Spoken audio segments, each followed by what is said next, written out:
حضرت بلال بن رباح، آپ کے والد کا نام حضرت رباح تھا، حضرت بلال کے والد۔ وہ حضرت بلال ابھی بچپن میں چھوٹے سے تھے کہ والد انتقال کر گئے، یتیمی میں پرورش پائی جناب بلال نے، یتیمی میں، اور پھر دو بہنیں، ایک والدہ، ایک بھائی۔ حضرت بلال حبشی کا یہ خاندان مکے میں بکتا بکاتا کسی طرح عبداللہ بن جدعان کے پاس پہنچ گیا۔ بڑا پکا کافر تھا، بڑا پکا۔ ذرا اسلام کی روشنی چمکی نہ تھوڑی سی، حضرت ابوبکر صدیق رضی اللہ تعالیٰ عنہ اس رستے سے گزرتے تھے، اس رستے میں حضرت بلال کام کاج کیا کرتے تھے، بڑے محنت، بڑے جفاکش، بڑے ہمت والے۔ حضرت صدیق اکبر نے ایک دن روک کے کہا، بلال کب تک تو اتنے خداؤں کو پوجتا رہے گا؟ کب تک تو اتنے خداؤں کو پوجے گا، جگہ جگہ ماتھا ٹیکے گا؟ یہ تجھے کبھی غلامی سے آزاد نہیں کریں گے۔ میں تجھے ایک دروازہ بتلاتا ہوں، اگر تو اس دروازے پہ آئے گا تو وہ تجھے مکے کی گلی سے اٹھا کے کعبے کی چھت پہ کھڑا کر دیں گے۔ گلی ہے میرے پاس، دامن مصطفیٰ سے جو بھی لپٹا وہ یگانہ ہو گیا، جس کے حضور ہو گئے اس کا زمانہ ہو گیا۔ حضرت بلال حبشی رضی اللہ تعالیٰ عنہ کو بات بتلائی، سلیم الفطرت آدمی تھے، سنجیدہ آدمی تھے، اچھا مزاج رکھتے تھے، فہم و فراست رکھتے تھے۔ جناب بلال نے کلمہ پڑھ لیا، کلمہ پڑھ کے نا تو سب لوگوں نے کہا، بہت سارے لوگوں نے اپنا اسلام چھپا کے رکھا ہوا تھا۔ دو واقعات ایسے ہوئے کہ حضرت بلال کا اسلام ظاہر ہو گیا۔ کسی کام سے بت خانے بھیجا عبداللہ ابن جدعان نے، بت خانے گئے تو لگے ہوئے تھے بت، کتار اندر کتار، بتوں کی کتاریں بنی ہوئی تھی۔ حضرت بلال نے مٹی اٹھائی اور بتوں کے منہ پہ مار کے کہنے لگے، جو اپنا چہرہ صاف نہیں کر سکتے وہ کسی کو نفع نقصان کیا پہنچائیں گے۔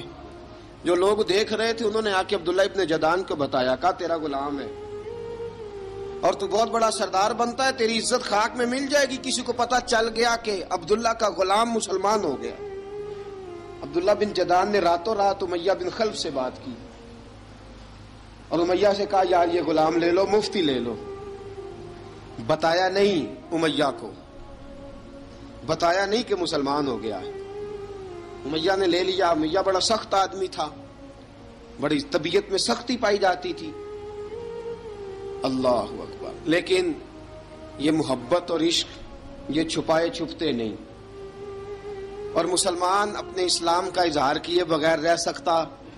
ایک واقعہ اور رونما ہو گیا، حضرت بلال پھر ظاہر ہو گئے۔ ہوا کیا؟ حضرت عمار بن یاسر رضی اللہ تعالیٰ عنہ، مکے کے سارے کافر کٹھے ہو کے ایک غریب آدمی کو مار رہے ہیں، غریب آدمی کو۔ جب اندر انسان کے چور ہوتا ہے تو بڑا سے بڑا آدمی بھی بزدل ہو جاتا ہے۔ جب اندر چور بیٹھ جائے نا تو بڑے سے بڑا آدمی بزدل ہو جاتا ہے، اور جب اندر صفائی ہو تو غریب سے غریب آدمی بھی بہادر ہو جاتا ہے۔ حق پہ ہونا چاہیے، سچا ہونا چاہیے، پھر بہادر ہو۔ حضرت عمار بن یاسر رضی اللہ، ایک غریب آدمی، مکے کے سارے سردار مکے کے چوک میں کٹھے ہیں اور ایک دیوار کے ساتھ کھڑا کیا ہوا ہے حضرت عمار بن یاسر کو، اور کوڑے مار رہے ہیں، زور زور سے کوڑے حضرت عمار بن یاسر رضی اللہ تعالیٰ عنہ کے بدن پہ لگتے ہیں، وجود لہو لہان ہے۔ حضرت عمار بن یاسر کو پتا تھا کہ بلال بھی مسلمان ہو گئے، لیکن ان کا خیال تھا کہ یہ کسی کو بتلائیں نہ تو ہی بہتر ہے۔ امیہ بن خلف آیا، سخت دھوپ تھی، جب کوڑے مار مار کے تھک گیا نا، ابو جال نے بھی مارا، ابو لہب نے بھی مارا، ابو سفیان نے بھی مارا، ابو البختری نے بھی مارا، اخنس بن شریک نے بھی مارا۔ امیہ بن خلف کی باری آئی تو تھک گیا نا مار مار کے، اسے پتا تھا کہ بلال بڑا سخت آدمی ہے، جو کام بھی کہو بلال کر دیتا ہے۔ امیہ نے کہا بلال سے، کہا بلال ادھر آ۔ حضرت بلال گئے، کہا یہ کوڑا پکڑ اور اس کو مار۔ جناب بلال نے کوڑے کی طرف دیکھا، پھر حضرت عمار کی طرف دیکھا، جناب عمار نہ دیوار سے ذرا آگے ہوئے، تھوڑے سے کانپتی ٹانگوں کے ساتھ تھوڑے آگے ہوئے، اور حضرت بلال کے کان میں کہنے لگے یار 2-4 کوڑے مار لے، میرا کیا ہے، مجھے تو مار پاڑی رہی ہے نا، چل تو نہ اب اظہار نہ کر بیٹھنا، 2-4 کوڑے مار لے۔ حضرت سیدنا بلال حبشی نے نظر اٹھائی، جب پتا ہونا کہ سامنے آگ ہے اس میں کودنا بڑا مشکل کام ہے، جب پتا ہونا سامنے دریا ہے اس میں چھلانگ لگانا بڑا مشکل ہے، موت نظر آ رہی ہو تو اس طرف قدم اٹھتے نہیں۔ حضرت بلال کو پتا تھا یہ سارے کٹھے ہیں اور مجھے بھی ماریں گے، کوڑا دیا ہے، اور اسلام اجازت دیتا ہے رخصت کی۔ آپ کی کن پٹی پہ کسی شخص نے پسٹل رکھ دیا اور اس نے کہا کہو کہ میں کافر ہوں تو اجازت ہے، کہہ دو، جان بچاؤ، اسلام اجازت دیتا ہے۔ لیکن سیدنا بلال، حضرت بلال رضی اللہ تعالیٰ عنہ، حضرت بلال حبشی رضی اللہ تعالیٰ عنہ نے حضرت عمار بن یاسر نے کہا یار تو 2-4 کوڑے مار لے لیکن اپنا آپ بچا۔ حضرت بلال کہنے لگے ٹھیک ہے، حضرت بلال کہتے ٹھیک ہے، میں 2-4 کوڑے مار لیتا ہوں لیکن اپنا آپ بچا لیتا ہوں۔ اب جلدی سے امیہ بن خلف چلایا، کہنے لگا تجھے کہا کوڑا مار، پکڑ کوڑا۔ حضرت بلال نے کوڑا ہاتھ میں لیا، ایک دفعہ امیہ کی طرف دیکھا، پھر ابو جہل کی طرف دیکھا، پھر ابو لہب کی طرف دیکھا، سارے کافروں پہ نظر دوڑائی، اور پھر عمار بن یاسر کی طرف دیکھا، کہا عمار تو مار کھا سکتا ہے تو میں نہیں کھا سکتا، عمار تیرے وجود پہ زخم لگ سکتے ہیں تو میرے پہ نہیں لگ سکتے، عمار جس خدا کا تو کلمہ پڑھتا ہے اسی کا میں پڑھتا ہوں، اور جس زلفوں کا تو قیدی ہے میں بھی اسی محمد عربی کی زلفوں کا قیدی ہوں۔ اب دیکھ ذرا مل کے مار کھانے میں کیا مزہ ہے، ذرا دیکھتے ہیں ذرا کٹھے ہو کے ظلم سہنے میں کیا لطف آتا ہے۔ حضرت سیدنا بلال حبشی نے زور زور سے کوڑا گھمایا، اعلان بغاوت ہونے لگا ہے، بلال آنے لگے ہیں میدان عمل میں، جناب بلال نے زور زور سے کوڑا گھمایا اور گھما کے دور پھینکا، اور امیہ کی طرف دیکھ کے کہنے لگے یہ عمار اکیلا نہیں، اسے تنہا نہ سمجھنا، یہ اکیلا مار نہیں کھائے گا، اشہد ان لا الہ الا اللہ واشہد ان محمدن عبدہ ورسولہ۔ فرمایا تیاری کر کے نکلو، اب عمار اکیلا مار نہیں کھایا کرے گا، جب عمار مار کھائے گا تو اس کے ساتھ حصہ داری کرنے بلال بھی آیا کرے گا۔ حضرت بلال میدان عمل میں، اب کافروں پہ سناٹا چھا گیا، بلال تیری جرت، تیری یہ ہمت، تو انکار کرے، تیرا یہ چارہ، تیرے منہ سے یہ لفظ نکلے، ان الذین قالوا ربنا اللہ ثم استقاموا تتنزل علیہم الملائکہ الا تخافوا ولا تحزنوا وابشروا بالجنۃ التی کنتم توعدون۔ رب فرماتا ہے تم کہو میں نے اللہ کو مان لیا، رب کو مان کر پھر ڈٹ جانا، تمہاری دنیا مدد کرے نہ کرے اللہ تمہاری مدد کے لیے فرشتوں کا نزول فرما دے گا، لوگ مدد کرے نہ کرے اللہ کے فرشتے تمہاری مدد کریں گے۔ جناب سیدنا بلال نے اعلان کر دیا میں نہیں ماروں گا، ادھر آ ستمگر ہنر آزمائیں، تو تیر آزما ہم جگر آزمائیں۔ فرمایا کر لو تیاری، آ جاؤ۔ اب وہ سارے نا، کیونکہ سب سے سخت مشہور تھا نا امیہ، اب سارے دیکھنے لگے امیہ کی طرف، امیہ کو اب اسے سمجھ نہیں آ رہی میں کیا کروں۔ بلال نے تو کبھی نہ کی نہیں، تو جو کہتے تھے کر گزرتا تھا، یہ عجیب معاملہ ہے۔ کہنے لگا بلال تجھے پتا ہے تو کیا کر رہا ہے، تو نے جذبات میں آ کے اعلان تو کر دیا، تجھے اس کا پتا ہے؟ جناب بلال حبشی رضی اللہ تعالیٰ عنہ فرمانے لگے مجھے پتا ہے تو مجھے مارے گا، مجھے پتا ہے مجھے سزائیں دے گا، مجھے سارا پتا ہے، لیکن عقل کو تنقید سے فرصت نہیں، عشق پر ایمان کی بنیاد رکھ۔ فرمایا میں نے عقل کے گھوڑے دوڑانے چھوڑ دیے ہیں، بس کلمہ جو پڑھ لیا، جب اعلان جو کر لیا ہے، جب محبت جو کی، تو اب اس میں کسی قسم کی مصلحت کی اجازت نہیں۔ اقبال کہتا ہے کہ پختہ ہوتی ہے اگر مصلحت اندیش ہو عقل، عشق ہو مصلحت اندیش تو ہے خام ابھی، اور بے خطر کود پڑا آتش نمرود میں عشق، عقل تھی محو تماشائے لبے بام ابھی۔ فرمایا عقل پختہ ہوتی ہے اگر سوچا جائے، عشق کے معاملے میں سوچا جائے تو عشق کمزور ہوتا ہے، وہاں سوچنے سمجھنے کی اجازت ہوتی نہیں. سوچنا سمجھنا تھا کلمہ پڑھنے سے پہلے، اب تو پڑھ لیا، اب سوچنے کا نہیں، اب عمل کرنے کا وقت ہے. اب جناب بلال پر سختی شروع ہوئی، مارنا شروع ہوئے. کس کس انداز میں مارا؟ لوہے کی سلاخیں پہنا کر عرب کی تپتی ہوئی ریت پہ لٹا دیا. جب لوہا گرم ہوتا، سلاخیں گرم ہوتی، وہ وجود کو لگتی، پہلے خاموش رہتے. پہلے علامہ ندوی نے لکھا پہلے چپ رہتے، پہلے احد احد نہیں کہتے تھے، پہلے احد احد نہیں کہتے. جب تکلیف بڑھ جاتی نا تو پھر زبان سے نکلتا احد احد احد. وہ وحدہ لا شریک ہے، وہ وحدہ لا شریک ہے. جب تکلیف بڑھتی پھر امیہ کیا کرتا؟ پھر امیہ حضرت بلال رضی اللہ تعالیٰ عنہ کے گلے میں رسی ڈالتا اور مکے کے اوباش لڑکوں کے ہاتھ میں دیتا. مکے کی گلیوں میں کبھی کسی پاگل کو آپ گزرتے دیکھو نا، لڑکے اسے چھیڑ رہے ہوں، آپ کو پتا ہے وہ پاگل ہے، اس نے زیادتی بھی کی ہے. لڑکے چھیڑتے ہوں تو بزرگ اور سیانے لوگ منع کرتے ہیں، کہتے ہیں بدتمیزوں نہ کرو، وہ تو بیچارہ دیوانہ ہے، وہ تو پاگل ہے. مکے کی گلیوں میں حضرت بلال جب گلے میں رسی ڈال کے، ذرا دوستوں خیال تو کرو، بٹن کھلا ہو تو ہم بازار میں جانا پسند نہیں کرتے، کپڑے تھوڑے میلے ہوں تو گلی میں نکلتے نہیں. بلال تو مہذب آدمی ہے، سنجیدہ آدمی ہے، یہ کیا ہو رہا؟ حضرت بلال کے گلے میں رسی ڈال کے نا جب مکے کی گلیوں میں وہ نوجوان دوڑایا کرتے تھے، حضرت بلال رضی اللہ تعالیٰ عنہ کے قریب سے گزرتے تو گزرنے والے بھی عجیب بات کرتے. کوئی کہتا ذرا اور کلمہ پڑھ، کوئی کہتا بلا اب اپنے خدا کو تجھے بچائے، کوئی کہتا بلال تجھے کیا ضرورت پڑی تھی یہ سارا کچھ کرنے کی. ایک آدمی آیا کہنے لگا بلال اگر تیرا رب سچا ہے، تیرے رسول سچے ہیں، پھر تجھے بچاتے کیوں نہیں؟ پھر تجھے بچاتے کیوں نہیں؟ جب تو اتنا مخلص مومن ہے اور اتنا تیرے اندر خلوص پایا جاتا ہے تو وہ آتے کیوں نہیں تیرے دفاع کے لیے؟ وہ تیرے لیے ڈھال کیوں نہیں بنتے؟ حضرت بلال حبشی کا جواب بڑا زبردست تھا. جناب بلال کہنے لگے میں مخلص تو ہوں، میرا رب قادر بھی ہے، لیکن فرمایا جب تم جاتے ہو نا بازار میں برتن خریدنے، مٹی کا برتن لینا ہو تو ذرا ٹھوک بجا کے چیک کرتے ہو کچا ہے کہ پکا ہے. فرمایا رب رسول بھی ذرا ٹھوک بجا رہے ہیں کچا ہے کہ پکا ہے. فرمایا میں دعا کرو میں امتحان میں پورا اتروں، دعا کرو میں امتحان میں پورا اتروں. وہ ذرا مجھے ٹھوک بجا کے چیک کر رہے ہیں، ٹھوک بجا کے. حضرت بلال حبشی مارا ستایا تینوں لب دیاں آپ گواچے، سانو اپنی خبر نہ کوئی، ساتھوں پارے ککھ گلیاں دے، سانو آخ دے لوگ شدائی، ننگ نموس دا ساڑ کے چولا، گل پہنے تاج گدائی، آزم اپنا آپ گوایا ہے تاں یار نے چاتی پائی.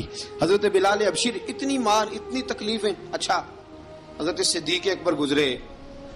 اچھا ایک بات اور لکھی ہے سیرت نگاروں نے، وہ کہتے ہیں کہ ایک تو تھا نا جب تکلیف ہوتی تھی تو احد احد کہتے تھے، ایک جب کوئی کافر نظر آتا تھا نا، اس طرح بندہ چڑھاتا نہیں کسی کو، جب کوئی بے ایمان کافر نظر آتا حضرت بلال کو تو آپ فرماتے احد احد احد، اللہ ایک ہے، اللہ ایک ہے، اللہ ایک ہے، اللہ ایک ہے. جب کوئی نظر آتا اب وہ مارتا. پھر آہستہ آہستہ وظیفہ پاک گیا، پھر سارا دن احد احد چلتا رہتا، سارا دن احد احد چلتا رہتا. حضرت صدیق اکبر گزرے قریب سے، بڑی تکلیف ہوئی.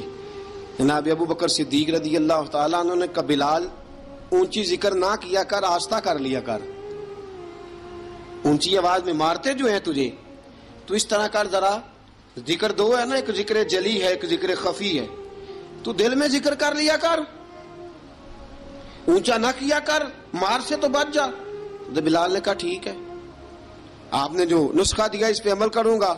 2 دن حضرت بلال حبشی نے دل میں ذکر کیا، مار ہی نہیں پڑی، مار ہی نہیں پڑی. جفا جو عشق میں ہوتی ہے، اقبال کہتا ہے جفا جو عشق میں ہوتی ہے وہ جفا ہی نہیں، ستم نہ ہو تو محبت میں کچھ مزہ ہی نہیں. حضرت بلال کو مارنا نہ پڑی، 2 دن مار نہ کھائی تو تیسرے دن امیہ داخل ہوا تو کہنے لگے احد احد احد. اس نے پھر پکڑ لیا درہ، پھر اٹھایا کوڑا، پھر لگا مارنے. جناب حضرت بلال حبشی رضی اللہ تعالیٰ عنہ کو مار پڑ رہی ہے. جناب صدیق اکبر گزرے، کہا بلال تجھے منع کیا تھا، تو پھر شروع ہو گیا ہے. کہا حضور آہستہ ذکر کرنے میں مزہ ہی نہیں آتا، یہ مجھے مارتے نہیں، کسی کو کیا پتا چلے گا کہ بلال پہ سختیاں ہو رہی ہیں. حضرت بلال حبشی. اب سیدنا صدیق اکبر فرماتے ہیں کہ رسول پاک گزرے، بلال کو مار پڑ رہی تھی، میرے حبیب پاک کی آنکھوں میں آنسو آ گئے. بے خبر ہو جو غلاموں سے وہ آقا کیا ہے. حضور کی آنکھوں میں آنسو، اور حضور نے دعا فرمائی کہ یا اللہ میرے بلال کو نجات دے دے، یا اللہ میرے بلال کو نجات دے دے. رسول پاک یہ کہہ کے گزر گئے. ایک کونے میں، حرم شریف کے کونے میں بیٹھ کے رسول پاک رو رہے ہیں. جناب صدیق اکبر نے کہا حضور کیا ہوا؟ فرمایا ابو بکر سوچ رہا ہوں خدا اگر مجھے پیسے دے تو میں بلال کو خرید لوں، اگر رب پیسے دے تو خرید لوں، سوچ رہا ہوں. جناب ابو بکر صدیق گھر گئے، گھر جا کے حضرت عباس کو بھیجا، کہا امیہ میرا مخالف ہے، مجھ سے وہ بات نہیں کرے گا، آپ جائیے، آپ جا کے کہیے بلال کو بیچ ڈالے. حضرت عباس نے جا کے کہا بلال کو بیچ دو. کہنے لگا میری قیمت بہت زیادہ ہے، 50 دینار کا میں نے خریدا ہے اور میں منافع لے کے بیچوں گا.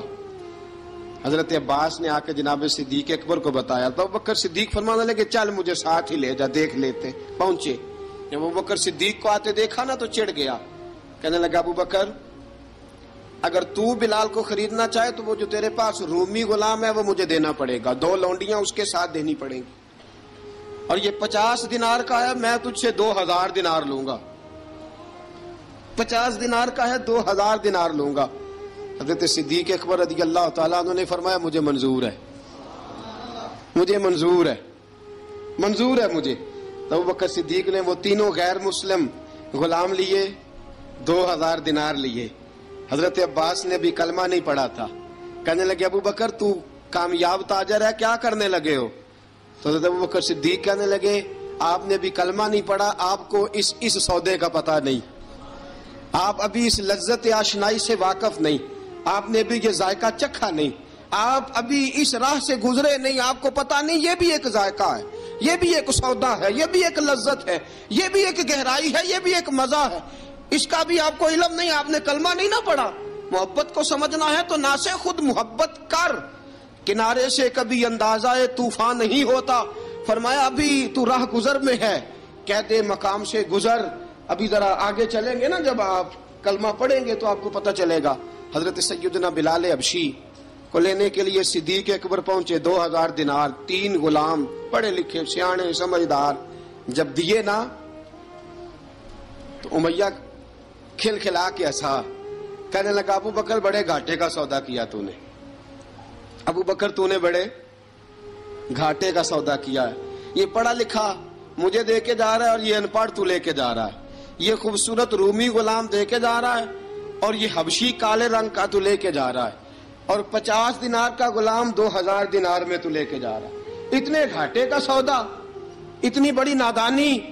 حضرت جناب سیدنا صدیق اکبر رضی اللہ تعالیٰ کہنے لگے امیہ تو کافر ہے، لیکن تو نے ابھی بھی پیسے تھوڑے مانگے ہیں، تو نے بلال کا رنگ دیکھا ہے، میں نے مصطفیٰ کے عشق کا رنگ دیکھا ہے.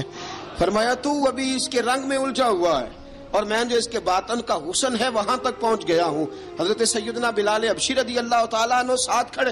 ابو بکر صدیق رضی اللہ تعالیٰ عنہ نے ارشاد فرمایا اگر میں یمن کا حکمران ہوتا، یمن کا بادشاہ ہوتا، اور تو مجھے کہتا کہ بلال میں تب دوں گا جب تو مجھے یمن کی حکمرانی دے گا، فرمایا میں تجھے یمن کی حکمرانی بھی دے دیتا لیکن بلال کو ضرور خرید کے لے جاتا.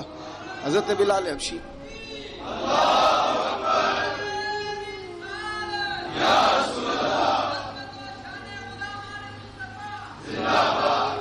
جناب سیدنا بلال حبشی. حضرت سیدنا ابو بکر صدیق فرماتے ہیں جب میں بلال کو لینے گیا تو حال پتہ کیا تھا؟ ادھر دیکھیے گا.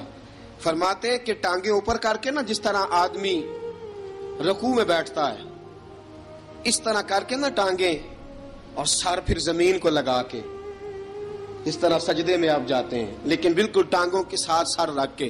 فرماتے ہیں 4 بھاری چکیاں ریت پہ حضرت بلال تھے، ان کے اوپر چکیاں رکھی ہوئی تھی، اور فرماتے ہیں حضرت بلال تھوڑی تھوڑی حرکت کرتے تھے تو وہ چکیاں جسم کے ساتھ لگتی تھی نا، پارٹ ان کے. فرماتے ہیں زخم بن گئے تھے، خون نکلتا تھا. فرماتے ہیں میں نے وہاں سے جا کے حضرت بلال کو نکالا، پیسے دیے لے کے آیا تو جناب بلال کہنے لگے جلدی جلدی چلو حضور کے پاس، ذرا جلدی جلدی چلو، در مصطفیٰ پہ جلدی کرو۔ تو جناب سیدنا بلال حبشی رضی اللہ تعالیٰ عنہ کے جواب میں حضرت ابوبکر صدیق کہنے لگے بلال جلدی نہ کر، جب میں آیا تھا تو حضور تیرے لیے آنسو بہا رہے تھے، اگر تجھے اس حالت میں زخمی دیکھیں گے تو میرے مصطفیٰ کو اور زیادہ رونا پڑے گا، تو میرے ساتھ گھر چل، میں تجھے کپڑے پہناتا ہوں، میں تیرے زخموں پہ پٹی کرتا ہوں۔ حضرت ابوبکر صدیق مزاج شناسائے نبوت تھے نا، فرمایا چل میرے ساتھ، میں ذرا تیری مرہم پٹی کر لوں، میں ذرا تیرا منہ دھو ڈالوں، میں ذرا تجھے کنگھی کر لوں، تو میرے ساتھ چل۔ جناب بلال فرماتے ہیں جب سے پیدا ہوا تب سے غلام تھا، کبھی کسی نے میرے کپڑوں کی فکر نہیں کی تھی، مجھے تو امیہ 4 دن روٹی نہیں دیتا تھا۔ فرماتے ہیں جب میں گیا ابوبکر کے ساتھ، ابوبکر صدیق نے ایک چٹائی بچھائی، صدیق اکبر چٹائی کے اوپر میرے ساتھ بیٹھ گئے۔ فرماتے ابوبکر نے تیل منگایا، وہ تیل میرے زخموں پہ، ابوبکر صدیق نے وہ تیل میرے سر پہ، میری داڑھی پہ، فرماتے ہیں پھر کنگھا کیا، پھر ابوبکر صدیق نے ایک جوڑا منگایا، وہ کپڑے مجھے پہنائے، ابوبکر صدیق نے پگڑی منگوائی، وہ پگڑی کھول کے میرے سر پہ بندھوائی۔ فرماتے ہیں ابوبکر نے مجھے تیار کیا، فرمایا تو آج جا رہا ہے در رسالت مآب پہ، در رسالت مآب پہ، آج تو پہنچ رہا ہے حضور کے دروازے پہ، بن کے جوگن مدینے نو جاواں گی میں، جو بیتی نبی نو سناواں گی میں۔ حضرت جناب سیدنا، اور وہ کسی شاعر نے تو بڑی شاندار بات کی، اس نے کہا بڑی امید ہے سرکار قدموں میں بلائیں گے، کرم کی جب نظر ہوگی مدینے ہم بھی جائیں گے، اگر جانا مدینے میں ہوا ہم غم کے ماروں کا، مکینے گنبد خضرا کو حال دل سنائیں گے۔ حضرت بلال حبشی رضی ان کے دل میں بڑی امنگ تھی آج جاؤں گا در رسالت مآب پہ۔ ملا رومی لکھتے ہیں کہ جناب سیدنا صدیق اکبر نے سجایا سوارا، جناب بلال کے آنسو رکتے ہی نہیں، کہا باپ ہوتا ہے جو خدمتیں کرتا ہے، میں نے آنکھ کھولی تو باپ کا سایہ تو میں نے دیکھا ہی نہیں، اور فرمایا ماں تھی تو ماں جب بھی میں کام کر کے آتا تھا تو مجھے دیکھ کے میری اماں بس رو دیا کرتی تھی، 2-3 بہنیں تھیں، اور حضرت بلال فرمانے لگے ان بہنوں کو میں دیکھتا تھا تو وہ میرا حال دیکھ کے روتی تھی، اور جب وہ مجھے دیکھتی تھی تو میں رو دیا کرتا تھا۔ فرمایا ابوبکر میں نے تو یہ رنگ ڈھنگ دیکھے نہیں جو آج تو مجھے دکھا رہا ہے۔ جناب سیدنا صدیق اکبر رضی اللہ تعالیٰ عنہ بنا سوار کے نا حضرت بلال کا ہاتھ پکڑ کے سینے پہ رکھا، جناب بلال ہجکی لے کے روئے۔ حضرت ابوبکر صدیق نے فرمایا جتنا رونا یہاں رو لے، میں کائنات کے آنسو دیکھتا ہوں لیکن جب نبی کی آنکھوں میں آنسو دیکھتا ہوں تو دیکھے نہیں جاتے، فرمایا یہاں رو لے، حضور کے دروازے پہ جا کے تیری آنکھ میں آنسو نہیں آنا چاہیے، بہا جتنے آنسو بہا سکتا ہے۔ حضرت بلال حبشی بھی روئے، جناب صدیق اکبر بھی روئے۔ جب پہنچے نا دروازہ رسول پہ، حضرت سیدنا ابوبکر صدیق لے کے پہنچے تو بند کر دیا تھا نا حضرت بلال کو، بلال تو نے رونا نہیں، عشق ہوئے تے درد ہوئے تے ہائے نکلے، پھر کوئی نہیں رہندا جر کے۔ حضرت سیدنا بلال حبشی کو لے کے پہنچے در مصطفیٰ پہ، رسول اکرم صلی اللہ تعالی علیہ وسلم نے ایک نظر حضرت بلال پہ ڈالی، جناب بلال نے یوں آنکھ ملائی تو سر جھکا لیا، وعدہ کیا تھا نا رونا نہیں، سر جھکا لیا۔ اب دوسری نظر نبی کریم صلی اللہ تعالی علیہ وسلم نے جب اٹھائی نا حضرت ابوبکر صدیق کی طرف تو حضور نے فرمایا صدیق تیرا شکریہ، ابوبکر اللہ تجھے جزا دے۔ جب رسول پاک کی زبان سے یہ لفظ نکلے تو جناب صدیق اکبر نے ہاتھ اٹھائے، یوں ہاتھ باندھے جب رسول پاک کے سامنے تو سب سے زیادہ آنسو ابوبکر صدیق کے اپنے نکل گئے۔ کہا یا رسول اللہ میں غریب بے نوا، تو امیر حرم، تو کجا من کجا۔ کہا حضور یہ شکریہ کے لفظ، یا رسول اللہ میں کہاں اور آپ کا شکریہ کہاں۔ نبی پاک صلی اللہ علیہ وسلم نے فرمایا ابوبکر کاش تو تھوڑے سے پیسے میرے بھی ملا لیتا، بلال کو خریدنے میں میرا بھی حصہ ڈال لیتا، میں چاہتا تھا۔ ابوبکر پھر روئے، کہا یا رسول اللہ میرے پیسے کس کے ہیں؟ آقا میں بھی آپ کا، یہ بھی آپ کے۔ جناب سیدنا بلال حبشی رضی اللہ تعالیٰ عنہ کی طرف حضور نے دیکھا تو فرمایا بلال آ یار ذرا سینے سے تو لگ جا۔ اب حضرت بلال دوڑے، جب رسول پاک کے سینے سے لگے تو ایک جملہ میرے محبوب کی زبان سے، فرمایا بلال تو نے بڑی سختیاں برداشت کی ہیں، تجھے میرا اللہ ہی جزا عطا فرمائے گا، تو نے بڑے دکھ دیکھے ہیں، اب سیدنا بلال تڑپے، رسول پاک صلی اللہ تعالی علیہ وسلم بھی روئے. حضور نے اپنے ساتھ بٹھا لیا سیدنا بلال کو. حضور نے گھر پیغام بھیجا، فرمایا ختیجہ گھر میں کچھ ہے تو بھیجو، بلال آیا ہے. اب حضرت خدیجہ الکبریٰ اندر سے کیا آواز دیتی ہیں؟ کہتے ہیں حضور مبارک ہو، اللہ نے بلال کو آزادی عطا فرما دی. وفاشار بیوی اندر سے. اب حضرت سیدنا زینب رضی اللہ تعالی عنہا، میرے محبوب کی شہزادی، چھوٹی سی عمر ہے، ایک برتن کے اندر کھجوریں لے کے آئیں. ایک برتن میں کھجوریں. اب لا کے جب کھجوریں رکھی نا تو سیدنا صدیق اکبر نے ہاتھ بڑھایا کھجوریں اٹھانے کے لیے تاکہ میں دوں. حضور نے فرمایا نہ ابو بکر، بلال پہلے دن آیا ہے، پہلے تو نے جتنی خدمت کرنی تھی تو گھر کر کے آیا، میری باری ہے. حضرت بلال حبشی فرماتے ہیں کائنات میں نے اتنا پیار کبھی دیکھا ہی نہیں تھا. 30 سال سے زیادہ میری عمر تھی، مجھے تو کبھی کسی نے پاس بٹھا کے کھانا کھلایا ہی نہیں. فرماتے رسول پاک سخت سخت کھجوریں سائیڈ پہ کرتے، اندر سے نرم کھجور نکالتے، اس کھجور سے تھوڑا سا چھلکا جدا کرتے. فرماتے پھر اس کو توڑتے، اس کے اندر سے وہ گھٹلیاں اتار کے حضور ایک سائیڈ پہ کرتے. وہ نرم کھجور رسول جب میری طرف بڑھاتے، حضرت بلال فرماتے ہیں بھوک تو بڑی تھی لیکن آج بھوک ساری بھول گئی تھی. آج مجھے یوں لگتا تھا جیسے میں زمین پہ نہیں عرش کی بلندیوں پہ بیٹھا ہوا ہوں. آج لگتا تھا کائنات کی ساری نعمتیں، ساری رحمتیں، سارا کرم، ساری عطا، سارا فضل، ساری عنایتیں میری جھولی میں گر گئی ہیں. فرماتے ہیں رسول پاک صلی اللہ تعالی علیہ وآلہ وسلم نے مجھے بڑے محبت سے بٹھایا، حضور علیہ السلام نے محبت سے کھلایا، دودھ پلایا. فرماتے بڑا پیار کر کے نا تو جناب سیدنا صدیق اکبر نے کہا حضور بلال کی ڈیوٹی کیا ہوگی؟ حضور بلال کی ڈیوٹی کیا ہوگی؟ حضرت بلال کہنے لگے حضور میں فارغ رہنے کا تو عادی نہیں، میں تو جفا کش آدمی ہوں، محنت کرنے والا، ڈیوٹی کیا ہوگی؟ رسول پاک نے فرمایا بلال یہ میرا گھر ہے، آج کے بعد میرا نہیں، یہ تیرا گھر ہے. فرمایا میں مصروف ہوتا ہوں تبلیغ کے کاموں میں، گھر کیا لانا ہے وہ تیری ذمہ داری ہے، کہاں سے لانا ہے وہ بھی تیری ذمہ داری ہے، پیسے کہاں سے آئیں گے میں تجھے بتلاؤں گا، کہاں لگانے ہیں تجھے ایک دفعہ بتاؤں گا، پھر تو لایا کرے گا، تو ہی لگایا کرے گا. فرمایا میرا پرسنل سیکٹری بن کے رہے گا، تو خاص مقام تجھے دیا جائے گا. حضرت سیدنا بلال حبشی رضی اللہ تعالی عنہ کو رسول اکرم صلی اللہ تعالی علیہ وسلم نے اس کام پر مقرر فرما دیا. اب دیکھیے حضرت بلال رضی اللہ تعالی عنہ جب در مصطفیٰ صلی اللہ تعالی علیہ وسلم پر پہنچ جاتے ہیں اور پہنچنے کے بعد کیا مسئلہ ہے جی، کیوں نہیں چل رہا؟ درود پاک پڑھیے الصلاۃ والسلام علیک یا کی گل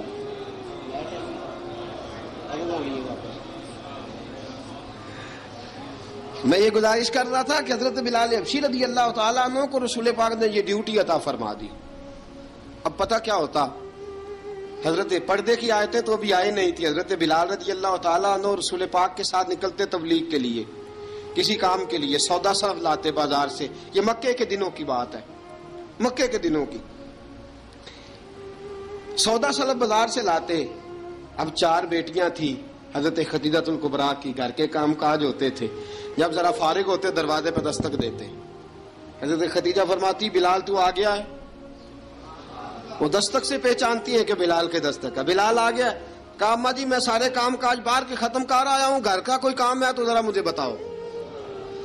آپ فرماتی گھر کے کام ہے پر میں کر رہی ہوں. اب حضرت بلال گلنا شروع کرتے. یہ ہے محبت. آج اگر ہم کہیں خادم ہو بھی نہ تو بہانے ڈھونڈتے پھرتے ہیں فارغ ہونے کے. حضرت بلال فرماتے آپ نے چکی پیس لی ہے، گھر میں جھاڑو دے لیا ہے، بچوں کے لیے دودھ آ گیا ہے، بکریوں کا دودھ دھو لیا گیا ہے. ایک ایک کام پوچھتے. اب حضرت خدیجہ الکبریٰ فرماتے یہ بھی ہو گیا، یہ بھی ہو گیا، چکی رہ گئی ہے پیسنے والی. فرماتے ذرا دروازہ کھول دو میں پیس ڈالتا ہوں. حضرت بلال گھر کی چکی پیستے، گھر کے کام کاج کرتے. ایک دن نہ دار ارقم میں رسول پاک تھے تو باہر سے کچھ شورش ہوئی. حضرت بلال حبشی کہنے لگے حضور ایک نیزہ نہیں منگوا دیتے مجھے؟ ایک نیزہ. ساری دنیا حضرت بلال کو مؤذن رسول سمجھتی ہے اور ہیں بھی، لیکن حضرت بلال سب سے پہلے نیزہ بردار بھی ہیں. سب سے پہلے نبی پاک کی حفاظت کے لیے نیزہ جس شخص نے اٹھایا ہے، تلوار اٹھانے والے اور ہیں، جان قربان، نیزہ سب سے پہلے حضرت بلال کا حضور ایک نیزہ نہیں منگوا دیتے؟ بلال کیا کرنا ہے؟ کہا یا رسول اللہ یہ کافر ہلکی پھلکی شرارت کرتے رہتے ہیں، ذرا میرے ہاتھ میں نیزہ ہوگا نا تو قریب کوئی نہیں آئے گا. یہ کرتے رہتے ہیں نا ہلکی پھلکی شرارت، باز نہیں آتے، نیزہ دے دیں گے نا تو قریب کوئی نہیں آئے گا. اب رسول پاک نے نیزہ دے دیا، منگوا دیا. اب حضرت بلال کے ہاتھ میں نیزہ ہوتا، رسول پاک کے آگے آگے چلتے، آگے آگے آگے آگے. نبی کریم صلی اللہ تعالی علیہ وآلہ وسلم دار ارقم میں جا کے تبلیغ کا کام شروع کرتے تو حضرت بلال دروازے پہ نیزہ لے کے کھڑے ہو جاتے. حضور نے فرمایا بلال تو ادھر کھڑا ہو گیا. یا رسول اللہ انشاءاللہ جب تک میں کھڑا ہوں اندر کوئی کافر آ نہیں سکتا، اندر کوئی نہیں آئے گا، میں محافظ بن کے کھڑا ہوں. حضرت بلال حبشی رضی اللہ تعالیٰ عنہ نے ہمیشہ، اور یہ نیزہ ہمیشہ پاس رکھا، بدر میں بھی، احد میں بھی، تبوک میں بھی، یرموک میں بھی، خندق میں بھی. جب نبی پاک نماز پڑھانے کے لیے کھڑے ہوتے تو حضرت بلال نیزہ نبی پاک کے آگے گاڑ دیتے. یہ سترا بن گیا، اب کوئی آگے سے گزرے گا تو اسے تکلیف نہیں ہوگی، گناہ نہیں ہوگا، حضور کے آگے رکھ دیتے. حضرت بلال حبشی نے مکے کے 13 سال سابقون الاولون میں سے ہیں.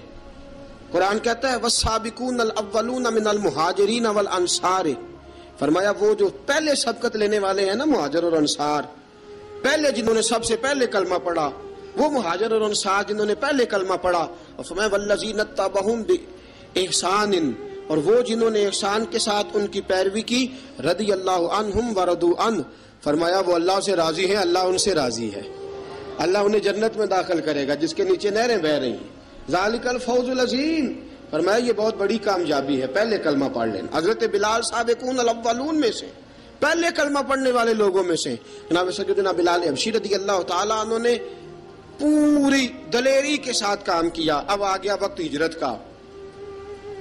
رسول پاک صلی اللہ تعالیٰ علیہ وسلم نے حضرت بلال کو فرمایا بلال تو ہجرت کر جا مدینے کی طرف، چلا جا. حضرت بلال نے عرض کی حضور میں غلام ہوں، خادم ہوں، ہر حکم ماننا میری ڈیوٹی ہے، لیکن ایک عرض کرنی ہے صرف. حضور نے فرمایا بلال کرو. کہا یا رسول اللہ آپ مدینے آئیں گے نا؟ آپ آئیں گے مدینے؟ رسول پاک صلی اللہ علیہ وسلم مسکرا پڑے، فرمایا ہاں میں بھی آؤں گا. کہا حضور بس ٹھیک ہے، بتائیں کب جانا ہے، بس اتنی سی بات ہے. آپ آئیں گے نا؟ حضور نے فرمایا آؤں گا. کہا ٹھیک ہے، بتائیں کب جانا ہے. سرور کون مکان سیاح لا مکان صلی اللہ تعالیٰ علیہ وسلم نے فرمایا بلال یہ 16 مرد عورتوں بچوں پر مشتمل 16 لوگوں پر مشتمل یہ قافلہ ہے. اس قافلے کے اوپر تجھے میں امیر مقرر کرتا ہوں، تو ان کو لے کے جائے گا مکے سے مدینے. 250 کلومیٹر کا سفر، 250 میل کا سفر. حضرت بلال حبشی رضی اللہ تعالیٰ عنہ قافلے کے امیر بن کے، سخت گرمی کا موسم، حضرت بلال کے ہاتھوں میں تلوار ہے، ایک ہاتھ میں نیزہ ہے، ایک ہاتھ میں تلوار ہے. تیر آپ نے پیچھے باندھ رکھے ہیں پشت پہ، اور آپ لے کے جا رہے ہیں، کبھی قافلے کے آگے، کبھی پیچھے، کبھی دائیں کبھی بائیں. وہ عورتیں اور بچے ذرا پریشان ہوتے تو حضرت بلال فرماتے پریشان ہونے کی ضرورت نہیں، ہمیں مصطفیٰ کریم نے بھیجا ہے، ہمیں نبی اکرم صلی اللہ علیہ وسلم نے بھیجا. میرا یقین بڑا مضبوط ہے، اور میں نبی پاک صلی اللہ علیہ وسلم نے بھیجا، فکر نہ کرو چلو. اب یہ قافلہ جا رہا ہے. حضرت بلال حبشی نے بخیر و عافیت سپہ سالار بن کر اس قافلے کو پہنچایا مدینے میں. اب مدینے پہنچا کے سارے لوگ مدینے والے مدینے میں لگ گئے اپنے اپنے کام. حضرت بلال پہلے دن ہی آ کے مدینہ منورہ سے باہر سرحد پہ کھڑے ہو گئے. کہا بلال ادھر کیا کر رہے ہو؟ کہا وعدہ کیا تھا یار نے آؤں گا دن ڈھلے، نبی پاک علیہ السلام نے وعدہ فرمایا تھا میں آؤں گا. اب میرا تو کام ہے نبی پاک کا انتظار کرنا، استقبال کرنا. حضرت بلال روز انتظار کرتے. رسول پاک تشریف لے آئے. حضور حکم کیا ہے؟ فرمایا مسجد بنانی ہے. مسجد ایک قباء بن رہی ہے. تو سب مزدوروں سے زیادہ کام حضرت بلال نے کیا. مسجد نبوی کی تعمیر شروع ہوئی تو سب سے زیادہ کام حضرت بلال نے کیا. مسجد بن گئی. اب جناب اذان کا معاملہ شروع ہو گیا، مسلمانوں کو نماز کے لیے کیسے بلائیں؟ ایک صحابی کہنے لگے حضور ہم اوپر آگ جلایا کریں گے، جب آگ جلے گی تو لوگوں کو پتہ چلے گا نماز کا وقت ہو گیا. ایک نے کہا ہم بڑی دف منگواتے ہیں، دف بجائیں گے، نماز کا وقت ہو گیا. حضور نے فرمایا جاؤ صبح فیصلہ کریں گے. رات سے صحابہ سوئے. حضرت عبداللہ ابن زید رضی اللہ تعالیٰ عنہ اور حضرت عمر فاروق رضی اللہ خواب دیکھتے ہیں. خواب میں کوئی اذان پڑھ رہا ہے، اللہ اکبر اللہ اکبر اللہ اکبر اللہ اکبر. اذان پڑھنی چاہیے نا؟ کیا خیال ہے آپ کا؟ اذان آنی چاہیے نا؟ میں ویسے معذرت کے ساتھ کبھی کبھی ایسا ہوتا ہے کہیں جماعت کرانے لگے نا تو کسی سے کہنا تکبیر پڑھو تو ایک دوسرے کو کہنا شروع کر دیتے ہیں تو پڑھ. میں اپنے استادوں کے پاس جب ہم پڑھتے تھے حضرت اویسی صاحب رحمۃ اللہ علیہ کے پاس تو ہم پڑھ رہے تھے, سبق تھوڑا رہتا تھا, دیر ہو گئی کلاس کو تو ایک لڑکا آیا تو استاد کہنے لگے اذان پڑھ. کہنے لگا جی مجھے شرم آتی ہے. تو استاد فرمانے لگے یار میں تو بڑا بے شرم ہوں, 40 سال ہو گئے اذانیں پڑھ رہا ہوں, تمہیں شرم آتی؟ بڑا بے شرم ہوں, 40 سال سے اذان. کہنے لگا نہیں جی وہ والا معاملہ نہیں. فرمانے لگے یار گالی نکالتے وقت شرم آنی چاہیے, کسی کو برے لفظوں سے یاد کرتے وقت, کسی کا گلہ کرتے وقت, غیبت کرتے وقت, چغلی کرتے وقت, جھوٹ بولتے وقت, دغا اور فریب اور فراڈ کرتے وقت شرم آنی چاہیے. تجھے اذان دیتے وقت شرم آ رہی ہے. یہ ہمارا حال ہے. اذان آنی چاہیے, مشکل کام نہیں, سیکھنی چاہیے. میرے نبی کریم صلی اللہ علیہ وسلم نے فرمایا جس نے 40 دن تک اللہ کی رضا کے لیے 5 وقت کی اذان پڑھی, 40 دن صرف, فرمایا اللہ اس کے پچھلے سارے گناہ معاف فرما دے گا. اور فرمایا قیامت کے دن سب سے لمبی گردنیں مؤذنوں کی ہوں گی, اذان دینے والوں کی گردنیں اور قد لمبے ہوں گے. یا رسول اللہ پھر؟ فرمایا وہ لائن بنا کے جنت میں جائیں گے. فرمایا جب مؤذن جنت میں جا رہے ہوں گے تو سب سے آگے آگے میرا بلال ہوگا, سب سے آگے آگے مؤذنوں کا قائد اور لیڈر میرا بلال ہوگا, حضرت بلال حبشی رضی اللہ تعالیٰ عنہ. اب اذان کوئی کہنے لگا یہ کریں, کوئی کہنے لگا وہ کریں. اب حضرت عمر خواب دیکھتے ہیں کوئی اذان پڑھ رہا, عبداللہ ابن زید خواب دیکھتے ہیں کوئی اذان پڑھ رہا. اب جب یہ آئے آ کے سویرے حضور کو خوابیں سنائی, حضور اس طرح سے اذان پڑھی ہے. فرمایا جس طرح کی تمہاری خواب ہے نا اسی طرح میرے اللہ کی رضا بھی ہے. حضور اذان پڑھے گا کون؟ فرمایا بلال پڑھے گا. حضرت بلال کی آواز میں لکنت تھی, اشہد نہیں کہتے تھے, اسحد کہتے تھے, لکنت تھی. حضور نے فرمایا بلال کا اسحد بھی اللہ اشہد بنا کے قبول فرماتا ہے. لوگوں نے کہا حضور بلال اذان پڑھے گا؟ حضور نے فرمایا انشاءاللہ یہی پڑھے گا. حضور نے حضرت بلال کو اب اصحاب صوفہ میں پڑھتے بھی تھے, باقاعدہ علم بھی حاصل کرتے تھے, نبی پاک کے پاس تعلیم حاصل کرتے تھے, حضرت بلال حبشی. اب حضور نے فرمایا بلال یہ اذان کے لفظ ہیں تو اذان پڑھا کرے گا. جناب بلال حبشی کو اذان سکھا دی اور رسول پاک صلی اللہ تعالی علیہ وسلم نے فرمایا چڑھ جا مسجد نبوی کے ساتھ مینارے پہ, چڑھ جا ایک کونے پہ اور چڑھ کے اذان پڑھ. اب حضرت بلال حبشی رضی اللہ تعالیٰ عنہ نے سب سے پہلی اذان تاریخ میں پڑھی, سب سے پہلی اذان. 2 مرتبہ حضرت بلال اذان نہیں پڑھ سکے جب تک رسول پاک موجود ہے. 2 مرتبہ, ایک مرتبہ تو مدینہ منورہ میں کسی وجہ سے حضرت بلال اذان نہ دے سکے, ایک مرتبہ تبوک سے واپسی پہ سو گئے. حضور نے فرمایا بلال تیری ڈیوٹی ہے ہمیں جگانے کی. حضرت بلال خود بھی سو گئے. سویرے جب اچھی طرح سے سورج چمکا تو رسول پاک کی آنکھ کھلی. حضرت بلال کو حضور نے آواز دی, جناب بلال چونک کے اٹھے. فرمایا تجھے کہا تھا جگانا ہے. یا رسول اللہ ساری رات جاگتا رہا, جب جاگنے کا ٹائم آیا تو سو گیا. میں نے کہا میں ذرا کمر سیدھی کر لوں. حضور بس لیٹا ہی ہوں تو آنکھ لگ گئی, ٹیک لگائی ہے بس میں نے, پتھر کے ساتھ آنکھ لگ گئی. حضور نے فرمایا چلو پڑھو اذان. حضرت بلال نے اذان پڑھی اور سورج چمکتے میں رسول پاک نے نماز ادا فرمائی. عزیز دوستو حضرت بلال حبشی نے ہمیشہ اذان پڑھی, ہمیشہ. نبی کریم صلی اللہ تعالی علیہ وسلم کے صحابہ ایک دن حضرت بلال سے کہنے لگے بلال تو ساری زندگی اذان پڑھتا رہا, مزہ کب آیا اذان پڑھنے کا, مزہ کب آیا؟ حضرت بلال کہنے لگے ایک اس دن جس دن مجھے حضور نے اذان سکھائی تھی بڑا لطف آیا تھا حضور سے اذان سیکھنے کا. اور فرمایا ایک اس دن مجھے مزہ آیا جب میں نے کعبے کی چھت پہ کھڑے ہو کے اذان پڑھی ہے. حضرت بلال فرماتے ہیں سارے کافر زمین پہ کھڑے تھے گردنیں جھکائے, اور میرے مصطفیٰ کریم جب کسوا نامی اونٹنی پہ بیٹھے تھے نا اور میں اذان دے رہا تھا تو میں آج بڑا راضی تھا. میں کہہ رہا تھا یا اللہ کیا بات ہے, آج تو نے میرے حبیب کو کتنی عزتوں سے نوازا ہے. ایک ہے گھر کے کام کاج کرنا, اور میں پہلے بھی حدیث سنا چکا, حضرت بلال حبشی خود بخود لوگوں سے قرضہ لے لیتے تھے, حضور کو تکلیف ہی نہیں. بخاری مسلم بتاتی ہے خود بخود قرضے لے لیتے تھے, خود بخود, نبی پاک کو تکلیف ہی نہیں دیتے تھے. کام کاج ہے, مہمان آ جا رہے ہیں, ان کی خدمت کرنی ہے. بلال نے خود ہی قرضہ اٹھا لیا, قرضہ اٹھا کے خود بخود حضرت بلال سودا لے آئے, سودا لا کے جناب بلال نے پکا دیا.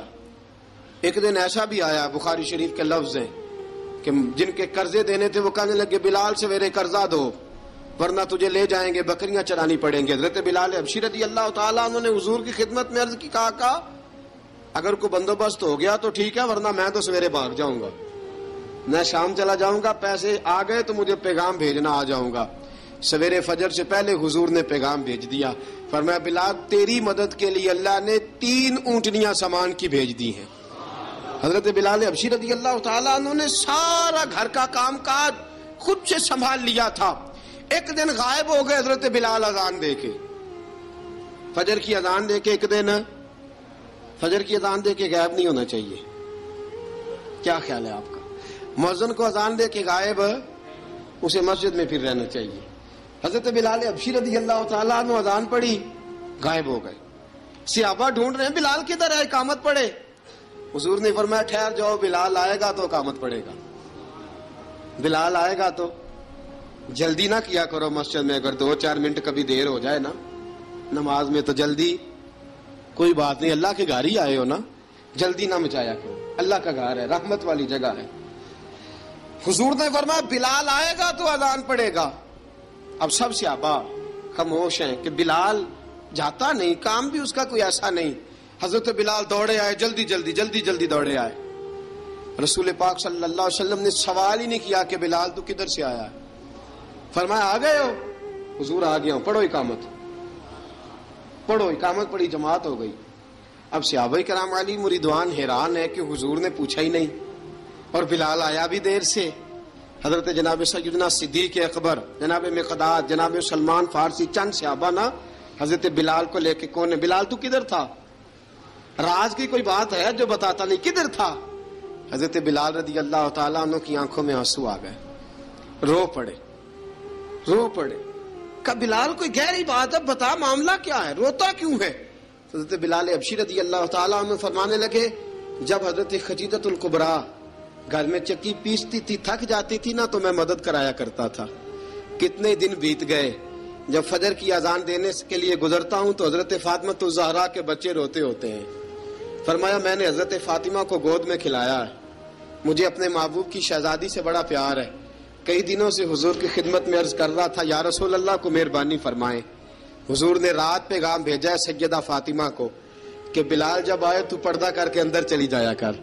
حضرت بلال فرماتے ہیں اذان دے کے گیا تھا حضرت فاطمہ کے گھر، میں نے کہا محبوب کی بیٹی ذرا پردہ کر لے، تو بچوں کو دودھ پلا، میں تیری چکی پیس دیتا ہوں۔ حضرت بلال حبشی کی آنکھوں میں آنسو رو رو کے بتلاتے ہیں، فرمایا سیدہ طیبہ طاہرہ حضرت فاطمہ الزہرا، میرے حبیب نے پتہ کیا فرمایا؟ فرمایا جس نے فاطمہ کو راضی کیا اس نے تو مجھے راضی کیا ہے۔ حضرت سیدنا بلال حبشی فرماتے میں نے چکی پیسی اور میں تمہیں کیا بتاؤں، میرے محبوب کی بیٹی نے مجھے بڑی ہی دعائیں دی ہیں، انہوں نے مجھ پر بڑا ہی اظہار محبت فرمایا ہے۔ فرمایا میں آذان سے لے کر جماعت تک لوگ تسبیحاں رولتے ہیں، لوگ قرآن کی آیات کی تلاوت کرتے ہیں، آذان سے لے کر جماعت تک لوگ مختلف قسم کے اذکار میں مشغول ہوتے ہیں۔ فرمایا میرا ذکر سنو، میری تلاوت سنو، میرا وظیفہ سنو، میں آذان سے لے کر جماعت تک محمد عربی کی بیٹی کی خدمت کرنے چلا جاتا ہوں۔ رسول پاک صلی اللہ علیہ وسلم کی شہزادی کی چکی پیس کے آیا۔ حضرت بلال نے اس انداز میں، بدر کی جنگ لگ گئی، بدر کا مارکا، حضرت بلال کے ہاتھ میں تلوار ہے، کہا میں لڑوں گا، پورا جہاد کروں گا۔ امیہ بن خلف جو بڑا مارا کرتا تھا نا، وہ دوڑ رہا تھا اپنے بیٹے کو لے کے، آگے کچھ صحابہ کھڑے تھے، وہ قریب سے گزرنے لگا، حضرت بلال نے فرمایا ذرا پکڑنا امیہ کو، یہ مجھے مارا کرتا تھا، ذرا پکڑنا، نہ جانے نہ دینا۔ امیہ کو صحابہ نے روکا، حضرت عبد الرحمن ابن عوف نے پکڑ کے ایک زور سے گھونسا مارا، ادھر جا کے گرا۔ حضرت بلال تلوار لے کے کھڑے ہیں امیہ کے سر پہ، کہا امیہ میں تجھے نہیں کہا کرتا تھا اللہ میرے مصطفیٰ کو بڑی عزتیں عطا فرمائے گا، میں تجھے نہیں کہا کرتا تھا کہ خدا ہمیں غلبہ دے گا، هو الذی ارسل رسولہ بالہدی ودین الحق لیظہرہ علی الدین کلہ، میں نہ کہا کرتا تھا کہ اللہ اس دین کو ہر دین پہ غلبہ دے گا، پر میں دیکھ اللہ نے ہمیں عزت دے دی، دیکھ تو ذلیل کر دیا گیا۔ حضرت بلال نے مارا، گردن اڑا دی۔ حضرت ابوبکر صدیق پیچھے دیکھ رہے تھے، دوڑے ہوئے آئے، کہا بلال مبارک ہو، بلال مبارک ہو، آج تو تیرے سارے بدلے پورے ہو گئے۔ حضرت بلال نے سجدہ شکر ادا کیا۔ میرے دوستو بڑی باتیں ہیں جناب بلال کی کرنے والی. یہ وقت ساتھ نہیں نہ دیتا کسی کا, یہ رک جاتا ہے, یہ کہتا ہے کہ بس اب رک جاؤ, وقت ہو گیا آگے گزرنے کا. حضرت بلال حبشی رضی اللہ تعالیٰ عنہ رسول پاک کا وصال ہوا نا, حضرت بلال نے منہ سے لفظ ہی کوئی نہیں ادا کیا. کسی نے اپنا دکھڑا کسی انداز میں سنا لیا. حضرت عمر نے کہا, جس نے کہا حضور وصال کر کے گردن اڑا دوں گا. حضرت عثمان غنی نے کہا خبردار کوئی مجھے آ کے نہ بتائے کہ مصطفیٰ وصال کر گئے. حضرت علی المرتضیٰ رضی اللہ تعالیٰ عنہ نے فرمایا نہ بھائی میرے مصطفیٰ پر تو موت آتی ہی نہیں, جس طرح عام لوگوں پہ. سب لوگوں نے اپنے اپنے اظہار کر لیے نا, بلال نے کسی کو دکھ بتایا ہی نہیں. ایک کونے میں بیٹھ کے نا حضرت بلال اکیلے آنسو بہاتے رہے, کسی کو بتایا ہی نہیں, اکیلے روئے. ایک شخص کہنے لگا یار بلال بولتا نہیں. کہا نہ بلاؤ اسے. عصر کی نماز کا وقت ہوا نا تو وہ بلال جو کعبے کی چھت پہ بغیر سیڑھیوں کے چڑھ گیا تھا, وہ بلال جو کعبے کی چھت پہ بغیر کسی سہارے کے چڑھ گیا تھا, اس بلال کو کہا کہ بلال چڑھ ذرا آذان پڑھ, مسجد کی چھت پہ چڑھ جا. حضرت بلال کئی بار چڑھے اور کئی بار گرے, کئی بار چڑھے اور کئی بار گرے. حضرت بلال حبشی رضی اللہ تعالیٰ نے آواز دی, کہا سلمان میری مدد کرنا, میری مدد کرنا, اب مجھ سے چڑھا نہیں جاتا, اب مجھ سے جایا نہیں جاتا. جناب سلمان فارسی نے بھی سوال نہیں پوچھا کہ بلال تو بیمار ہے, یہ نہیں پوچھا. حضرت بلال کو 2-4 صحابہ نے اٹھایا, چھت پہ پہنچایا. بلال نے اذان شروع کی. جب کہا نا اللہ اکبر اللہ اکبر, وہ آواز جس میں بڑا سوز ہوتا تھا, بڑی درد, بڑی بلندی ہوتی تھی, بڑا جوش خروش ہوتا تھا, آج وہ آواز دب گئی. جب بلال نے کہا نا اشہد ان لا الہ الا اللہ, حضرت بلال رضی اللہ تعالیٰ عنہ نے تھوڑی دیر روک کے سانس لیا. جب کہا نا اشہد ان محمد الرسول اللہ, جو سارے چپ کھڑے تھے نا ان میں سے ایک بابا رو پڑا, جس کا نام ابو بکر صدیق تھا. جب حضرت ابو بکر صدیق کی آنکھ میں آنسو آیا تو حضرت بلال چھت کے اوپر زمین پہ گرے, زمین پہ گرے اور کہا ابو بکر یہ ڈیوٹی کسی اور کی لگا دے, یہ ڈیوٹی کسی اور کی لگا دے, اب میری روح اجازت نہیں دیتی, مصطفیٰ کریم کے بعد مجھ سے اذان نہیں پڑھی جائے گی. آپ نے واقعہ سن رکھا ہے کہ ایک بار صحابہ نے بلایا, دوبارہ آئے, حضور خواب میں ملے, کہا بلال تو آتا کیوں نہیں. بلال چھوڑ کے چلے گئے تھے, فرمایا اب میرا یہاں دل نہیں لگتا. ملک شام کے شہر حلب میں چلے گئے تھے, چھوڑ دیا تھا مدینہ منورہ, اب میری نگاہوں میں جچتا نہیں کوئی, جیسے میرے محبوب ہیں ایسا نہیں کوئی.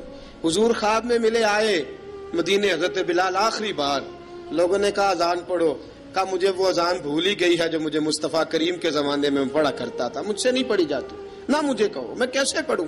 امام حسن اور حسین نے آ کے دامن تھاما نا تو کہا بیٹا میں تمہاری نانی کا بھی نوکر رہا ہوں, میں تمہاری ماں کی چکی بھی پیستا رہا ہوں, مجھ سے کوئی فرمائش نہ کر ڈالنا, میں نے نوکری کی ہے, اور مجھے اگر اللہ نے توفیق دی تو میں تمہارے بچوں کے پیر بھی دھویا کروں گا.